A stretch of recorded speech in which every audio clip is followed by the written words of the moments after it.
Welcome, dear viewers, in our format In Search for the Meaning of Life. Yeah, if we're talking about life in this format, in this philosophical half hour, maybe we should talk about death as well.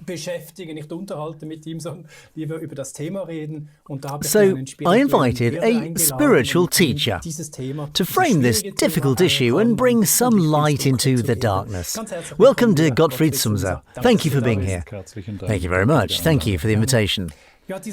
Yes, this subject of death, in my opinion, all my life, it was procrastinated, dragged, repressed. You don't deal with it.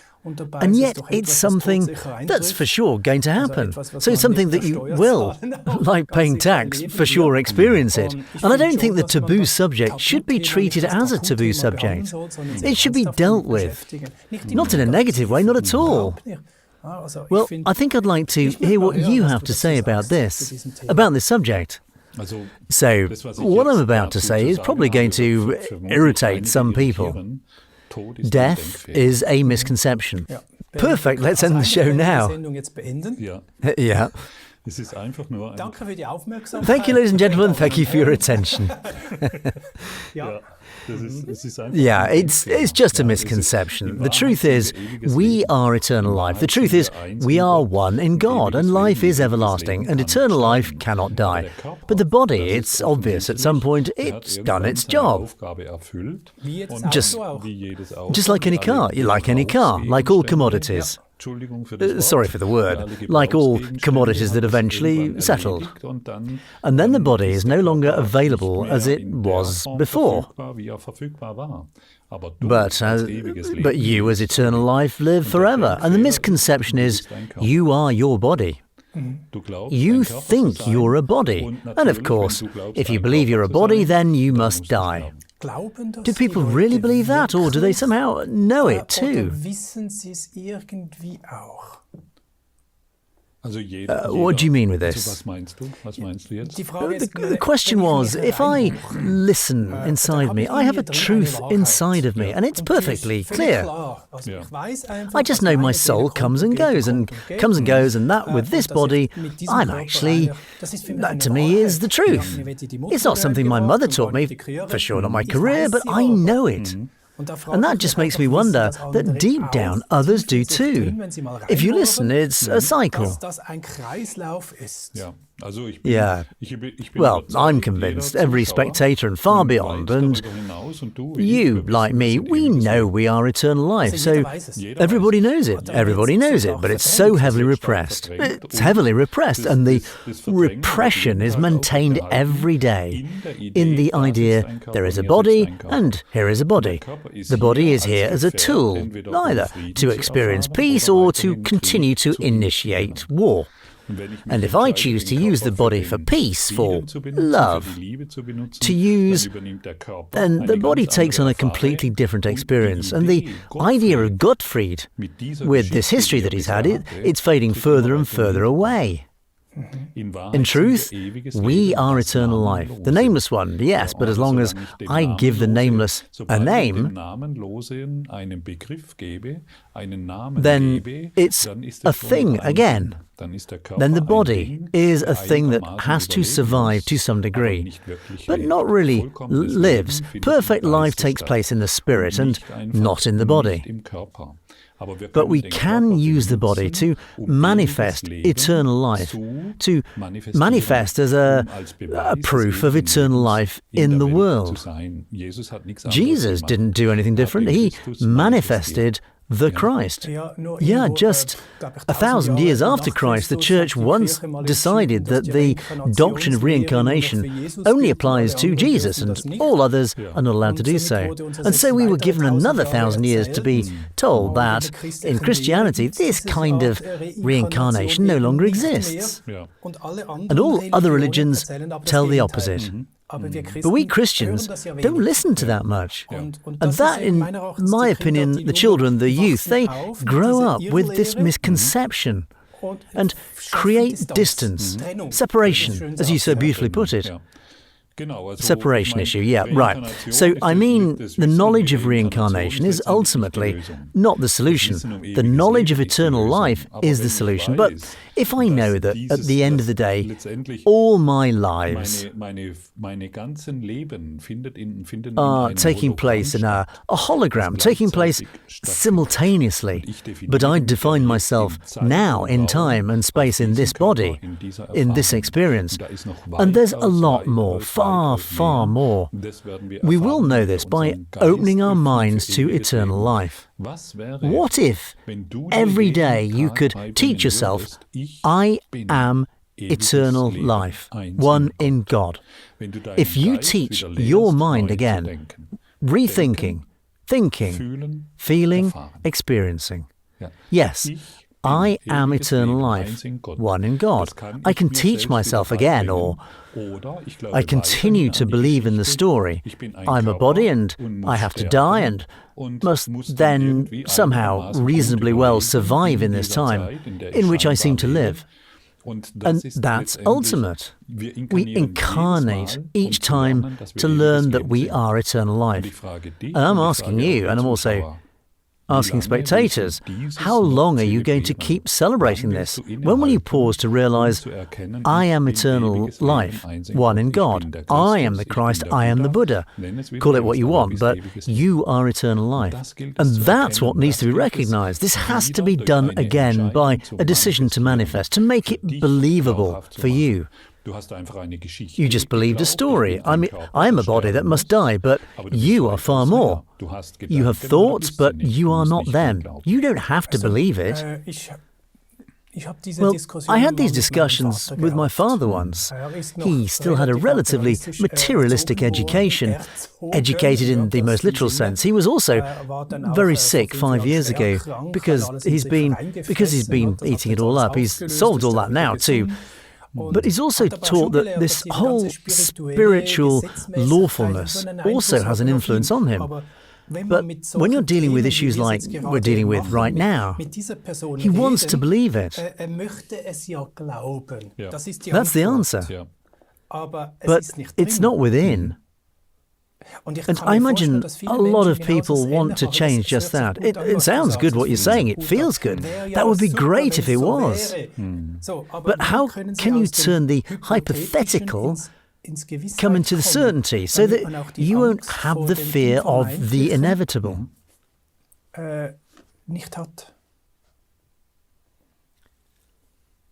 Well, that's a good question. May not be so easy to answer.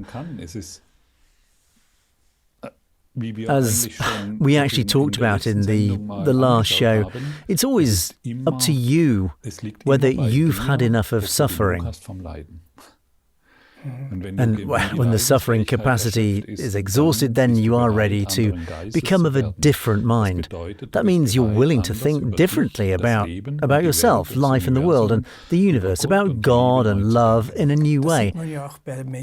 That's what you see in people who are really on their deathbed. They suddenly open up. Suddenly there's a spirit comes forth, wisdom.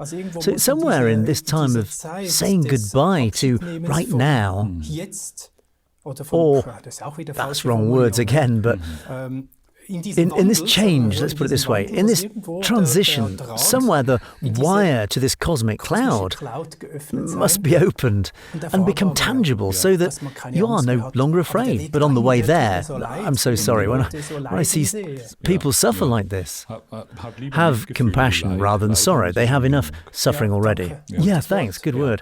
Yeah, they have enough suffering already. Rather, treat them with compassion where you don't tell them their story, and in the way that you don't believe their story about death in the form you learn. But if you get joined that, yes, we all have to die, then you believe it too.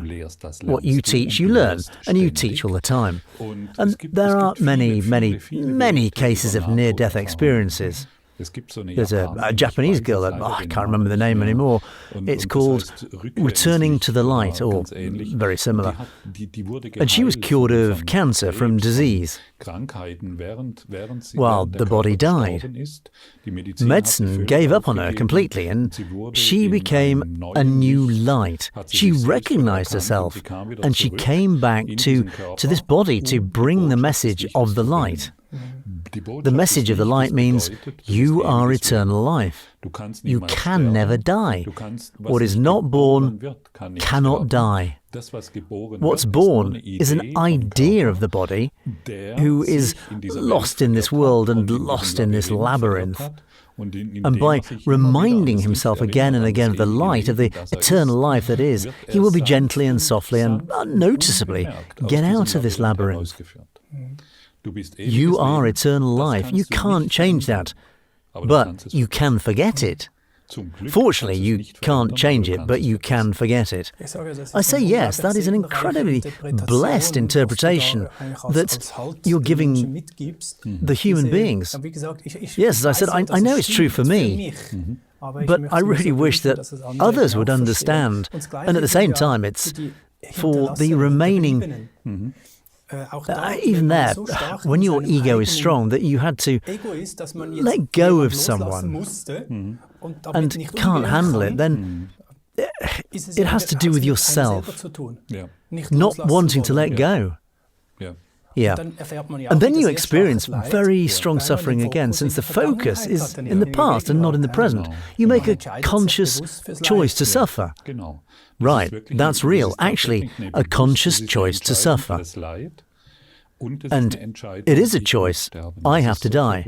This is crazy. And of course, if someone is deeply grieving, and if that one is deep in this story, then every word is too much. Every word is too much.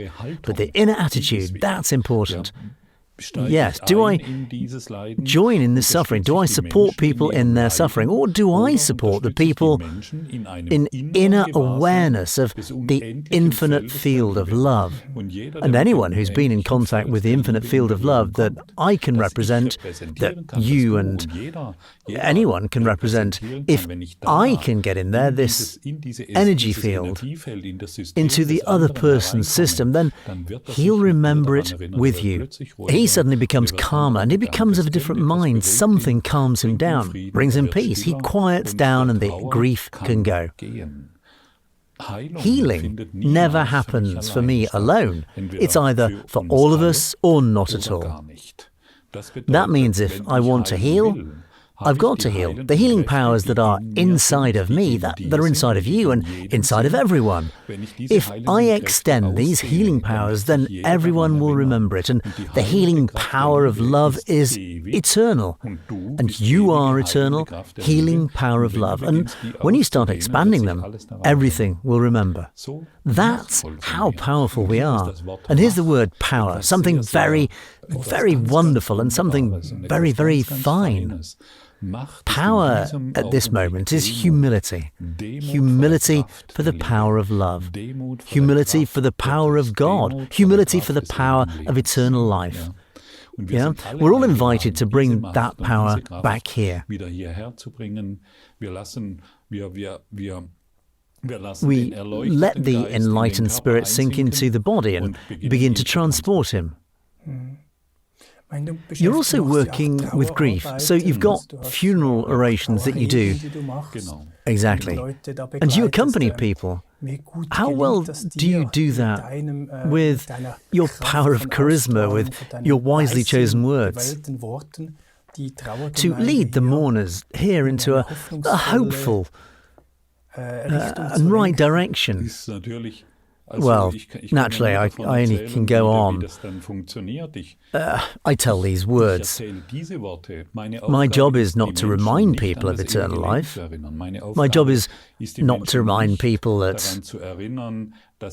it's just an idea of death and that the dead man is not in the body because it doesn't exist. That isn't my job. My job is to represent eternal life.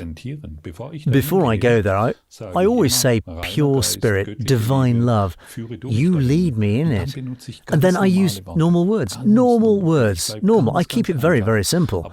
But I'm fully aware of what I'm putting out. I'm fully aware what I'm extending. And that's helpful then. And then the voices often come. Yes, the people who have nothing whatsoever to do, have nothing to do with what we're talking about, still notice this calm and this silence. And they then get in touch with me again and then simply say, Mr. Sumser, it just made us feel so good just to have them there. And I'll leave that there. And when I stand in the churches, I let that flow in then too. Without... Yeah, totally. So I just let it flow in. That the love is eternal. And if we connect with love, we will connect with eternity and things like that, yeah. For me personally, I would always like it more that you could be in these funeral orations. I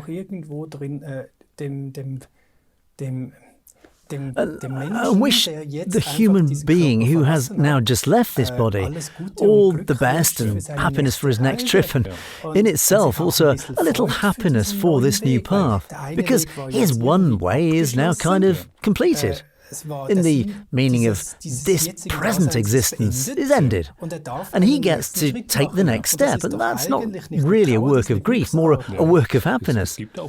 There are also nations who celebrate this. After all, there are peoples who celebrate into this transition into a new world. Then it's not withering, but a blossoming. And everyone's getting better. Yeah, they're celebrating a ritual of rebirth. But they have that deep down too. They, of course, have this culturally ingrained, as we have culturally ingrained, that someone's dying. That's a terrible thing to say. And that's why I have to suffer collectively, be collectively happy. It's just not possible. You must at least suffer with me. If you don't suffer, what kind of person are you? I'd like to spend the next few minutes on something where I have a big question mark in my head. What if a soul from the body passes away and the body still lies there? The question always comes up, is it right to return the flesh to the earth now? Is it right to burn within 24 hours? Other nations somehow keep the body for a week. Is there something right here or something wrong? How can the soul separate from the body best? It doesn't matter. Maybe there's something I might add at this point. The soul is not in the body. The body is in the soul. Well, yes, I suppose so, but is it possible that if the soul is a bit connected, that the soul through the fire separates better? I hear that from so many Indian cultures. That's what you mean. So there, I experienced many ceremonies in this regard. And I know that the souls, let's call it soul, makes no distinction in this respect. We humans make the differences. In Brazil, I heard he'll be burned and under the ground within 24 hours. And here in Switzerland, for example, you can say, no, I don't have time now, make an appointment in 2 weeks. Yeah, or in 4 weeks, or whenever it's convenient. Yeah, and then there's decorating another setup, then everybody's got to pass by and everything. So I think if we talk about the soul, for the soul it doesn't matter. It's purely a procedure for the living, for the culture in which you were born, for the culture, a history, and a story also about death, a story about how the soul better releases and all that sort of thing. And it also needs a new understanding of the soul, which is the body in the soul. But in the body, there is an idea of Gottfried, an idea of Ruth, an idea of Uta or something, or an idea of Silke. That is in the body, only the idea, the body is in the soul. The body expands over the whole universe. The soul is the perfect life. The soul is the infinite life. The soul cannot die, for it is one in God. Yeah, it's great, and I also find it interesting that you've told another story what death was supposed to look like. And whoever thinks they're trapped in these thought patterns And you start thinking, am I supposed to burn for 3 years, 7 days? What is right? All nonsensical thoughts. Nonsensical thoughts. In India, they think they have to put them into the Ganges so that he has a good transition. And in the Himalayas, they think he must go up in flames. It's all stories that we believe in. Which is not always all bad, it's a story. Because the culture of people is also a story. We identify ourselves by that too. Exactly, but it's not the truth. Yeah. And as long as we have these, if we tell stories, we don't get the truth. As long as I keep the story, no matter what it's about, I believe the story. I don't see the truth. Because it's a story. Culturally shaped. Indeed, our society here is marked by wars and all of that. Let's tell each other stories of poverty, deprivation, dying, death. And in another country, in another culture, a different story is told. But no matter what country we're in, the story is never true. This means nothing other than as long as in all our stories, or even in the religious stories, celebrate stories, we're actually going to record the wisdom of these wise, true prophets here on this earth, from Muhammad to Zarathustra, but we can never actually implement them. Exactly. So, finally to the point, as long as I believe the story, I won't know the truth. The story obscures the truth, but the story about death won't let me see eternal life. Then we stay humble and small, easy to manage. We keep ourselves in fear. Exactly. We give good workers. We work well, we perform well. Contribution to the gross national product. We will be good workers or anything else, but that's not the truth. It's a story. You are eternal life. There's nothing you can do about it. Luckily, nothing you can do about it. The only truth that can save us all, that connects with each other, is you are eternal life, one in God. This pause for thinking is good for all of us. Yeah, it's good for all of us. Just pause. Hey, what is a story? What a crazy, freaky story I've believed in so far and made it come true. Experienced suffering through it, problems, and an unspeakable fear of death. I think we've done a great job in such a short time. Yeah, right? Yeah. So Gottfried, thank you very much. There have been so many wise words in there now, such a clear understanding. I wish, dear viewers, that this broadcast is also allowed to spread through these distribution channels like YouTube or Facebook, to teach people who may be in this exact situation about being or non-being or would-be faith or belief, and is there an afterlife, and simply listen to this show, this point of view, and purely feel to understand what is true, what is not true. This is a story, what he used to believe, and these are such hints over and over again. The fact is that it's a story. And so we also have old structures, like my father. When he starts thinking that what I've been doing, I believed it was just a story. How do I know death exists? I was told. And then I believe it, and I have the experience. Sure. Yeah, and then actually, everything is clear. Yes, dear Gottfried, thank you very much. Thank you. This is a great guest, and I'm honoured that you're here. Thank you very much. Thank you. Thank you for having me. To you, dear viewers, I also hope with all my heart that this warmth and this radiance and this power of words of my guest, Gottfried Sumser, has also touched you, and that you draw a lot of strength from also recognising the truth. And I hope you put aside this story and understand that there is eternal life and that death is an illusion. There is a misconception behind it. On that note, all the best. Thank you for your attention. Goodbye, everyone.